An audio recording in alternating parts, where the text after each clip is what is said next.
আমি যখন আমার স্বামীর সাথে নতুন জীবনের যাত্রা শুরু করলাম, তখন থেকেই দেখলাম তিনি কখনো আমার প্রতি কোনো আগ্রহ দেখাননি। প্রতিদিন তার কাছ থেকে একটু ভালোবাসা পাওয়ার অপেক্ষায় থাকতাম, কিন্তু সেটা কখনই পাইনি। নিজেকে ভালোবাসাহীন একা অনুভব করতে করতে আমি ভেবেছিলাম, আমার জীবনটা কি এভাবেই কেটে যাবে। আমার ভাতিজা অর্ণব প্রায়ই আমার দিকে অদ্ভুতভাবে তাকাত, কিন্তু আমি কখনো সেই দৃষ্টিকে গুরুত্ব দিইনি। এক রাতে যখন আমি আমার ঘর থেকে বের হয়ে যাচ্ছিলাম, হঠাৎ সে আমার হাত ধরল। সে কাছে এসে বলল, তুমি কেন সবসময় একা থাকো? আমি সত্যিই তোমার প্রতি অনেক ভালোবাসা অনুভব করি এবং সবসময় তোমার যত্ন নিতে চাই। তার কথা শুনে আমি কিছুটা হতবাক হয়ে গেলা। তারপর সে আমাকে তার ঘরে নিয়ে, বন্ধুরা আজকের গল্পটা অনেক বেশি স্পেশাল, রেডি হয়ে যাও। দয়া করে গল্পগুলো ভালো লাগলে ভিডিওটি লাইক, শেয়ার এবং চ্যানেলটি সাবস্ক্রাইব করো প্লিজ।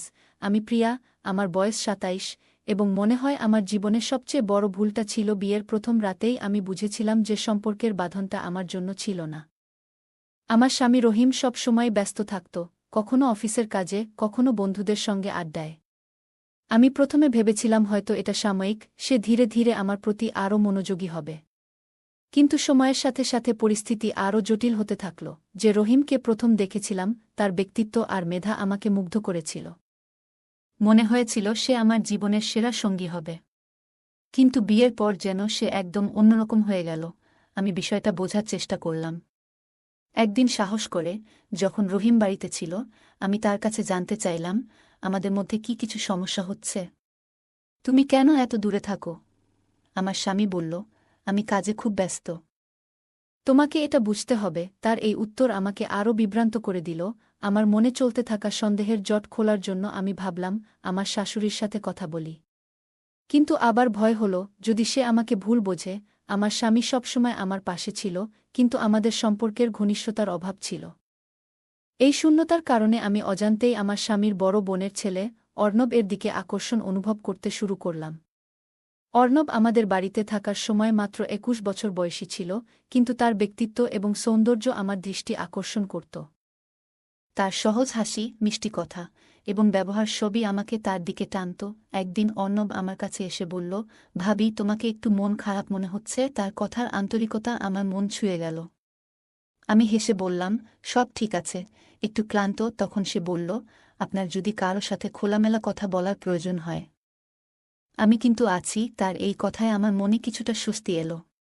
বিয়ের কয়েক মাস পরে আমার মনে হচ্ছিল জীবনের এই স্তরে আমি একা হয়ে গিয়েছি, কারণ আমাদের বিয়ের ৭ মাস পরেও আমার স্বামী আমাকে কাছাকাছি আনতে পারেনি।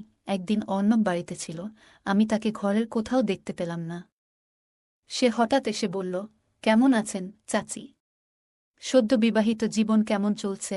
আমি বললাম, ৭ মাস হয়ে গেছে, তাই নতুনত্ব আর নেই। অর্ণব এমন একজন ছিল যার জীবনটা বেশ রোমান্টিক ছিল, আর আমি সেটা জানতাম। পরের দিন রাতে আমার শাশুড়ি আমাকে হলুদ মিশানো দুধ দিতে বললেন। তিনি বললেন, অর্ণবের জন্য এটি নিয়ে যেতে। আমি তা নিয়ে যখন তার রুমে ঢুকলাম, দেখলাম অর্ণব আয়নার সামনে দাঁড়িয়ে নিজেকে ঠিকঠাক করছিল। তাকে দেখে আমি একটু অবাক হয়েছিলাম।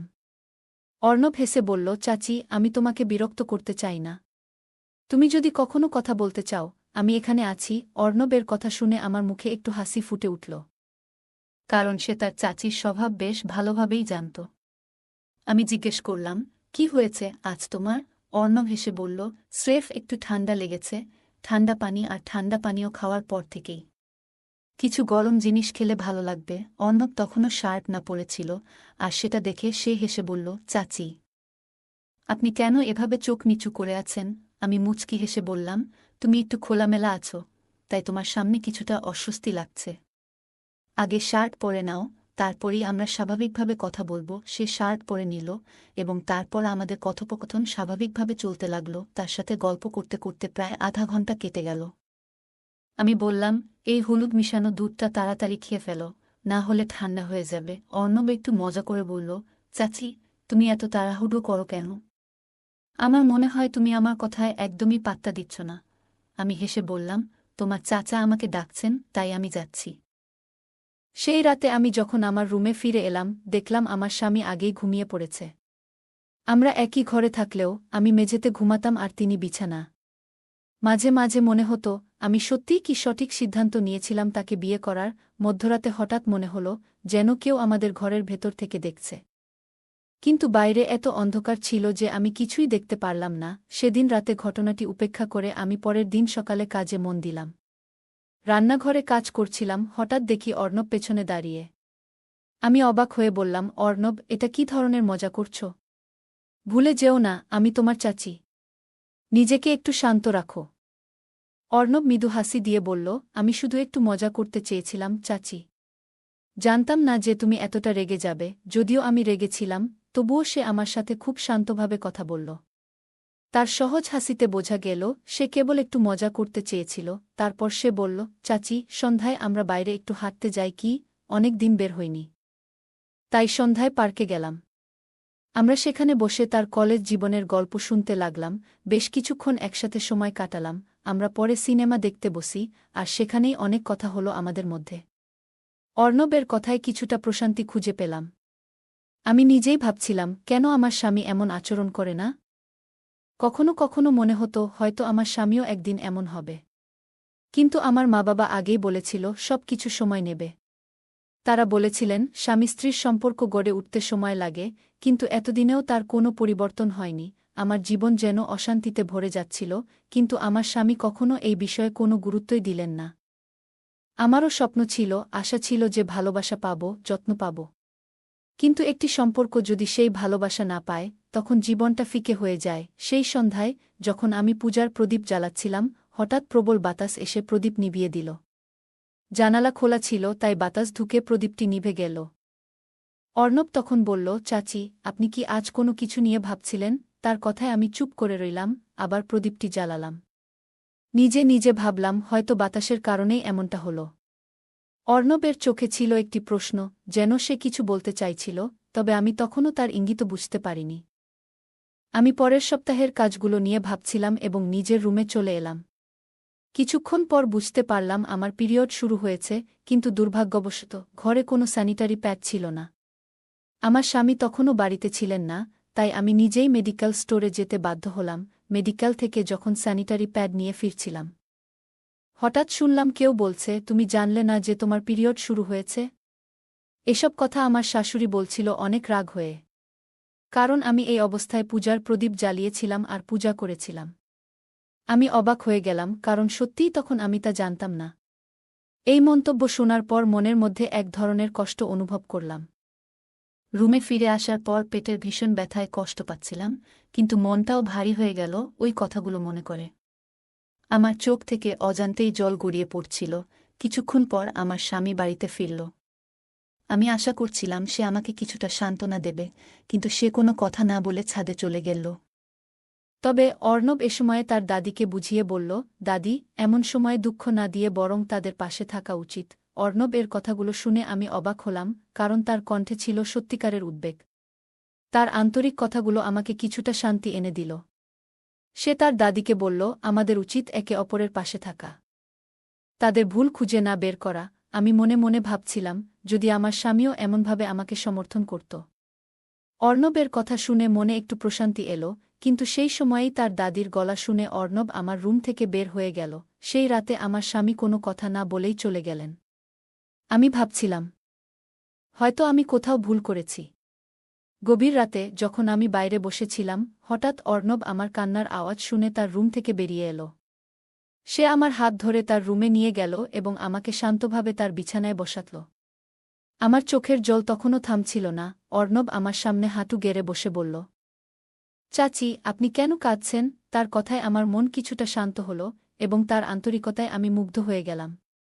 সে আমাকে হালকা হাসানোর চেষ্টা করল এবং বলল, আপনাকে কষ্ট পেতে হবে না, আমি আছি। কিছুক্ষণ পর সে রান্নাঘরে গিয়ে আমার জন্য হলুদ মিশ্রিত দুধ নিয়ে এলো এবং বলল, এটা খান, এতে আপনি ভালো বোধ করবেন। তার পাশে বসে আমি ধীরে ধীরে স্বস্তি পেতে লাগলাম। তার যত্ন এবং মমতা আমাকে বোঝাল যে কারও পাশে থাকাটা কতটা গুরুত্বপূর্ণ। সেই দুধ খেয়ে আমি কিছুটা স্বস্তি পেলাম। পরের কয়েকদিনে বাড়ির অন্য কেউ আমার খোঁজ নেয়নি, কিন্তু অর্ণব সব সময় আমার পাশে ছিল।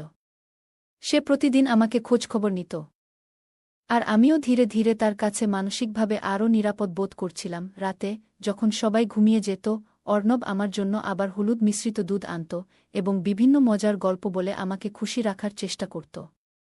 আমি বুঝতে পারলাম বাড়ির মধ্যে একমাত্র অর্ণবই আমার প্রতি যত্নশীল। তার এই মনোভাব আমাকে একটু একটু করে বুঝিয়ে দিল কেউ যখন আন্তরিকভাবে কারো পাশে দাঁড়ায় সেটা কতটা মূল্যবান হতে পারে। কিছুদিন পর আমার স্বামী তার কাজের জন্য কয়েকদিনের জন্য শহরের বাইরে চলে গেল। একই সময়ে আমার শাশুড়িও এক আত্মীয়ের বাড়িতে কয়েকদিন কাটাতে চলে গেলেন। ফলে আমি আর ভাতিজা অর্ণব একা বাড়িতে ছিলাম। সাম্প্রতিক সময়ে অর্ণবের সঙ্গে আমার সম্পর্ক ভালোই ছিল, বন্ধুর মতোই হয়ে উঠেছিলাম। একদিন আমরা দুজনেই বাড়িতে একা ছিলাম। আমি নিজের রুমে ছিলাম, তখন অর্ণব আমার রুমে এসে মজা করে গল্প শুরু করল। কিছুক্ষণ পর অর্ণব হঠাৎ বলল, চাচি, আমি আপনাকে একটা প্রশ্ন করতে চাই। তবে আগে প্রতিশ্রুতি দিন যে আপনি আমার প্রশ্নের উত্তর দেবেন। আমি ভেবেছিলাম হয়তো কোনো মজার প্রশ্ন করবে, তাই আমি হেসে বললাম, ঠিক আছে, জিজ্ঞেস করো। তখন সে জিজ্ঞেস করল, চাচা, আর তোমার মধ্যে সম্পর্ক কেমন? আমি কিছুটা অবাক হয়ে ভাবছিলাম কি উত্তর দেব। অর্ণব তখন বলল, আপনি আর চাচা কি একসাথে ঘুমান নাকি আলাদা? আমি তো শুনেছি আপনি আলাদা ঘুমান। এই প্রশ্ন শুনে আমি একটু চুপ হয়ে গেলাম। ভাবছিলাম সে কিভাবে জানে আমাদের ঘুমানোর বিষয়টা। কিন্তু তার এমন কথায় আমি কিছুটা বিব্রত হয়ে গেলাম। তখন অর্ণব আমার দিকে এগিয়ে এসে শান্তভাবে বলল, চাচি, আপনার দুঃখ আমি প্রতিদিন দেখি। আপনি কখনো কিছু বলেন না, তবে আজ আমাদের মাঝে কোনো ঝামেলা নেই। আমি শুধু চাই আপনি নিজের মনের কথা আমাকে বলুন। তার এই আন্তরিক কথায় আমি কিছুটা আবেগপ্রবণ হয়ে পড়লাম এবং নিজের কষ্টের কিছুটা ভাগাভাগি করলাম। আমি বললাম, বিয়ের পর থেকে আমি সবসময় আমার স্বামীর প্রতি বিশ্বস্ত থেকেছি, কিন্তু অনেক সময় মনে হয় তিনি আমার প্রতি মনোযোগ দেন না, আমাকে ভালোবাসে না। অর্ণব তখন বলল, চাচি, একজন স্ত্রী তার স্বামীর কাছ থেকে স্নেহ এবং যত্ন আশা করে। এটা খুবই স্বাভাবিক। কিন্তু আপনি যে ভালো নেই সেটা আমি বুঝতে পারি। আপনি যা আশা করেছিলেন তা হয়তো আপনার জীবনে এখনও আসেনি।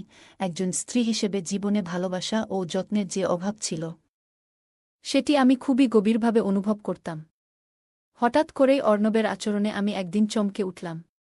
সেই রাতটি আমাদের সম্পর্ককে নতুন এক অর্থ দিয়েছিল, যা আমার জীবনের অনেক ভাবনাকে বদলে দিল। পরের দিন সকালে ঘুম থেকে উঠে নিজেকে এক নতুন দৃষ্টিতে দেখতে পেলাম। মনে হচ্ছিল যেন আমার জীবনের একটি নতুন অধ্যায় শুরু হয়েছে। ভেতরে এক ধরনের আনন্দের অনুভূতি অনুভব করলাম, যা আগে কখনো হয়নি। ঘরের পরিবেশেও একটা পরিবর্তন ছিল, যেন সবকিছুতে এক নতুন আলো ছড়িয়ে পড়েছে। অর্ণবের চোখেও এক ধরনের উচ্ছ্বাস দেখা যাচ্ছিল। আমার মনে হতে লাগল হয়তো জীবনের এই পরিবর্তনই আমার জন্য ভালো। কিছুদিন পর যখন আমার স্বামী এবং শাশুড়ি বাড়িতে ফিরলেন, তখন আমি আবার আগের মতো হতে চেষ্টা করলাম। তবে হঠাৎ করেই একদিন আমার স্বামী একটি দুর্ঘটনায় গুরুতরভাবে আহত হলেন এবং তাকে তৎক্ষণাৎ হাসপাতালে নিয়ে যেতে হল। চিকিৎসার পর জানা গেল যে তার একটি পা ভেঙে গেছে এবং তাকে দীর্ঘদিন হুইল চেয়ারে থাকতে হবে। এই কঠিন পরিস্থিতিতে অর্ণব সবসময় আমার পাশে দাঁড়িয়েছিল, যেন আমি একা না থাকি। তার সহায়তায় আমি বুঝতে পারলাম যে জীবনে কঠিন মুহূর্তেও কেউ একজন যদি পাশে থাকে, তাহলে সবকিছু সহনীয় হয়ে যায়। অর্ণব সবসময় চেয়েছিল আমি ভালো থাকি এবং পরিবারের মধ্যে খুশি ফিরিয়ে আনার চেষ্টা করত। একদিন আমার শাশুড়ি অসুস্থ ছিলেন এবং আমি রান্নাঘরে কাজ করছিলাম। এমন সময় অর্ণব আমাকে সাহায্য করার জন্য এগিয়ে এলো এবং বলল, আপনার একটু বিশ্রাম নেওয়া উচিত। তার কথায় আমি অবাক হলেও তার আন্তরিকতার জন্য কৃতজ্ঞতা প্রকাশ করলাম। কিছুক্ষণ পরে অর্ণব আমাকে তার রুমে যাওয়ার ইঙ্গিত করল। আমি তার ডাকে সাড়া দিলাম এবং সেখানে গিয়ে দেখলাম ঘরটিতে সুন্দর আলো এবং মোমবাতির দিয়ে সাজানো ছিল, যা পুরো ঘরটাকে অনেক সুন্দর করে তুলেছিল। হাসিমুখে সে বলল, চাচি, আপনি আজ খুব সুন্দর লাগছেন। তার এই প্রশংসা শুনে মনে হলো যেন আমি অনেক ভালো মনের মানুষের সাথেই আছি। আমরা একসাথে বসে কথা বলছিলাম এবং সে বলল, চাচি, আমি সবসময় চাই আপনি সুখে থাকেন। তার কথায় সত্যিই আন্তরিকতা ছিল এবং আমি বুঝতে পারলাম যে আমাদের মধ্যে একটি গভীর বন্ধন তৈরি হয়েছে। কিছুক্ষণ পরে আমার স্বামী ঘরে এসে আমাদের দুজনকে একসঙ্গে দেখে হঠাৎ রেগে গেল। সে বলল, তুমি এখানে কেন বসে আছো? আমি শান্তভাবে বললাম যে আমরা শুধু কথা বলছিলাম। কিন্তু আমার স্বামী ভুল বোঝার কারণে রেগে গিয়েছিল এবং তার কথাগুলো ছিল খুব আক্রমণাত্মক। আমি পরিস্থিতি শান্ত করার চেষ্টা করলাম এবং বুঝতে দিলাম যে এতে কোনো অসঙ্গতি ছিল না। সে যেন তার সীমারেখা ভুলতে বসেছিল। এখন মনে হচ্ছে তোমার স্বামী বদলে গেছে। আমার স্বামীর মুখ থেকে এই কথাগুলো শুনে আমি খুবই বিরক্ত হয়েছিলাম। আমি আমার স্বামীকে জিজ্ঞেস করলাম, তুমি কি জানো তুমি আসলে কি করছ? স্বামী স্ত্রীর সম্পর্ক আসলে কেমন হওয়া উচিত সেটা কি তুমি বোঝো? তুমি কি আমাকে নৈতিকতার পাঠ শেখাতে চাও? তোমার কি মনে আছে, আমাদের বিয়ের প্রথম রাতে তুমি আমাকে স্পর্শ করতে চাওনি, শুধুমাত্র আমি স্বাস্থ্যবান জন্যে?